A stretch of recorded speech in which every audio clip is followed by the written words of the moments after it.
তার মানে কি আপনার জীবন ঝুঁকিতে আছে ভবিষ্যতে? অন্তত একদিনে 10টার বেশি নাম্বার থেকে সরাসরি হত্যার হুমকি দেওয়া হয়েছে, ভিন্ন ভিন্ন 10টা নাম্বার থেকে। সেই 10টা নাম্বার সহ শাহবাগ থানায় জিডি করেছি, এরপর থেকে আর এর কোনো ইমপ্রুভমেন্ট পাই নাই। তো এটা আপনারা আবার অনেকে মিডিয়া বলবে যে তাহলে আপনি জিডি করেন নাই কেন, এই জন্য করে রাখা। কিন্তু এই জিডি বা কোনো কিছু আমাদেরকে সুরক্ষা দেবে সেটা আমরা মনে করি না। এবং এই জন্য আমি বলেছি আজকে যদি আমাকে হত্যা করা হয়, যে কোনো মুহূর্তে করা হতে পারে। আমি আমার বন্ধুদেরকে ইনকিলাব কালচারাল সেন্টারে সেদিনকে আমরা সবাই বসে বলেছি যে আল্লাহ যদি আমাকে আগে নিয়ে যায় তারপর তোমাদের করণীয় কি।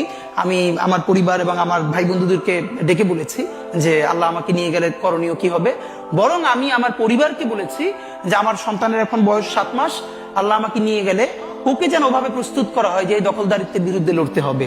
আল্লাহ ওকে যদি বড় করে ওর সন্তানও দখলদারিত্বের বিরুদ্ধে লড়বে, এই স্পিরিট যেন ওকে দেয়া হয়, এটা আমি আমার পরিবারকে বলেছি। সে আছে। আর একটা মজার ব্যাপার হলো যে আমি যখন ইনসাফের লড়াই করি তখন তো সেখানে পরাজয়ের কিছু নেই।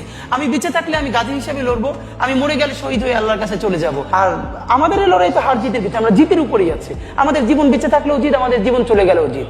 আপনার একটু হারানোর কিছু ছিল না, সুতরাং লড়াই চলবে।